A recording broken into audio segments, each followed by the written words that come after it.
kapuso, bago po kayo bumiyahe, tsakin yung nasa kondisyon ang inyong sasakyan para iwas disgrasya. Narito ang mga dapat yung tandaan para sa inyong kaligtasan sa pagtutok ni Claire Delfin.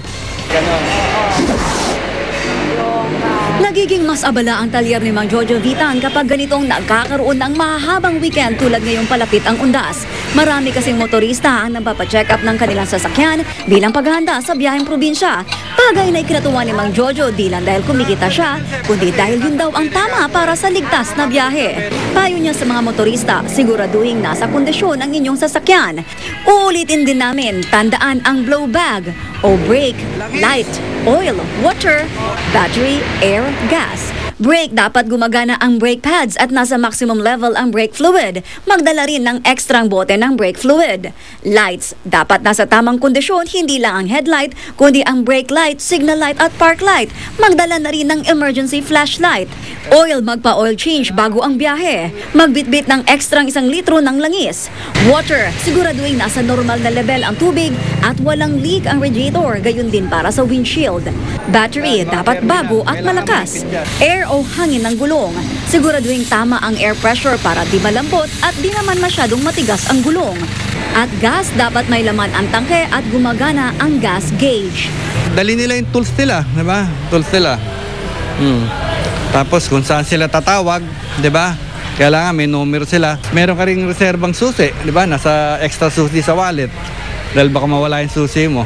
Dito sa North Luzon Expressway, inaasahang simula bukas ng hapon ay bibigat na ang daloy ng trapiko dito dahil sa tinatawag na All Saints Day Exodus. Kaya naman puspusan na ang paghahanda ng pamunuan nito para masigurong ligtas, maayos, ngunit mabilis pa rin ang takbo ng mga sasakyan dito. May 156,000 na sasakyan ang dumadaan sa NLEX kada araw. Sa undas, inaasahang madaragdagan ang traffic volume dito ng 10 hanggang 15%. Ito rin ay inasahan sa Subic-Clark-Tarlac Expressway o SCTEX na dinadaanan ng may 25,000 sasakyan kada araw. Bukod sa mga reserbang toll booth, magde-deploy din ng mga ambulant teller. Isususpindi ang roadworks maliban sa ilang maintenance work sa gilid ng kalsada.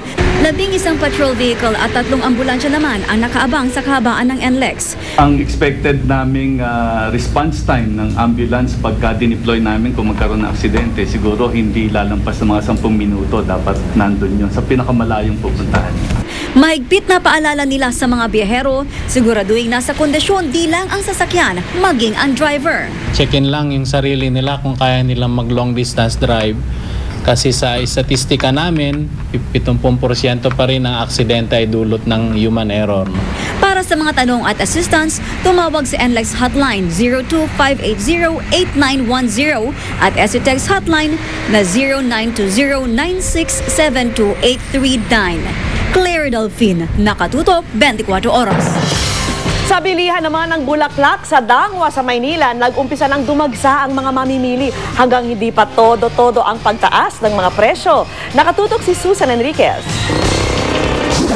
Dito makikita sa Dangwa ang iba't ibang klase ng bulaklak. Imported man o lokal, meron dito. Kaya bukod sa undas, dinadagsa rin ang kantong ito ng Dos Castillas at Limasalang dito sa Sampaloc, Manila o mas kilala sa tawag na Dangwa tuwing Valentine's Day at All Saints Day.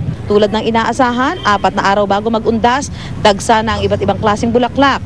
At kasunod ang maraming mamimili. Mas mura kasi ang presyo ngayon kaysa sa mga darating na araw bago ang undas. Gantong siya ako kung kumuha po eh. Mura pa po. Mas mura po, nasa 50 o 60 per flower. Bahagya ng araw tumaas ang presyo ng bulaklak ngayon pero inaasahang mas tataas pa ito. Sa tindahan ni Aling Cora, tumaas na ng halos 20 piso ang presyo ng bulaklak. Halimbawa, ang gerbera na dating 180, ibinebenta na ngayon ng 220 at aabot pa ng 250. Ang Japanese mums, 100 ngayon ang presyo pero aabot ng hanggang 180. 220 ang presyo ngayon ng carnation pero hanggang sa linggo, aabot ang presyo nito sa 250. Mapayo ko lang kung medyo maaga-aga pa bumili na sila. Para hindi sila mapektuhan ng taas. Kadalasan kasi nagkakaubusan ng bulaklak kaya mas mabilis tumaas ang presyo nito. Ang imported na Stargazer, 150 ang bawat stem pero aabot sa 180, pati na ang Casablanca at Gladiola. Pinakamahal ang presyo ng orchid. Ang 4 na dosena ng puting orchid, 400 pesos habang ang violet ay 350. Bago maglinggo, baka daw 500 hanggang 600 pesos na ang presyo nito. Ito, umabot po ng 600, ngayon po 450 lang bumab. Kahit hindi araw ng mga puso, mabenta rin ang rosas. Ang 2 dosena nito umaabot sa 80 pesos hanggang 150. Pero aabot pa ng 130 hanggang 200 pesos, depende sa haba ng stem nito. Actually, taas pa siguro hanggang 29 or 30. Mula rito sa Dangwa, Susan Enriquez, nakatutok, 24 oras.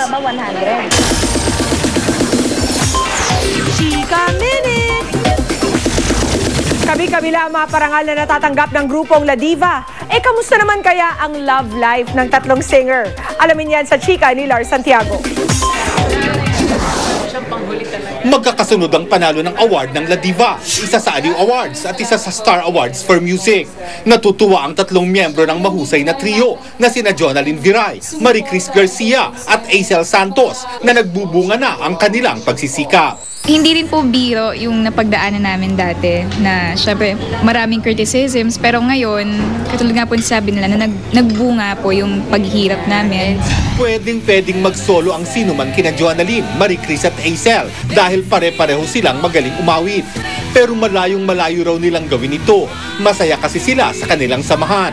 Walang intrigahan, walang selusan sa kanilang pag-awit. May time talaga na kunyari, sa kanya ma-assign yung magandang part, tapos sa mga susunod na production numbers naman po, sa kanya, sa akin. Saka as long as you know your strength as a solo artist, talagang magko-complement kayong tatlo.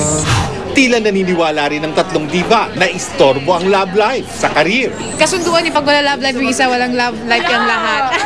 Si Chris po yun, wala. Wala akong masabi, wala. At syempre, kapag may nakakita sa kanila, hindi pwedeng hindi sila mahilingang ipakita ang galing sa pag-awit ng La Diva.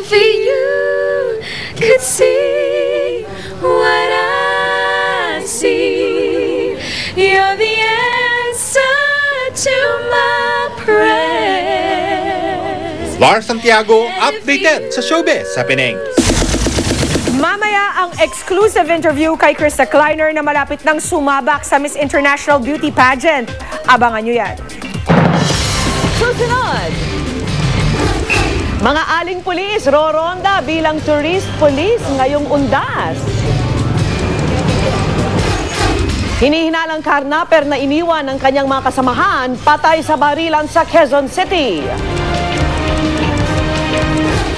At ang sexy pictorial ng bagong kapuso na si Ellen Adarna. Tutukan lahat ng yan dito sa 24 Oras.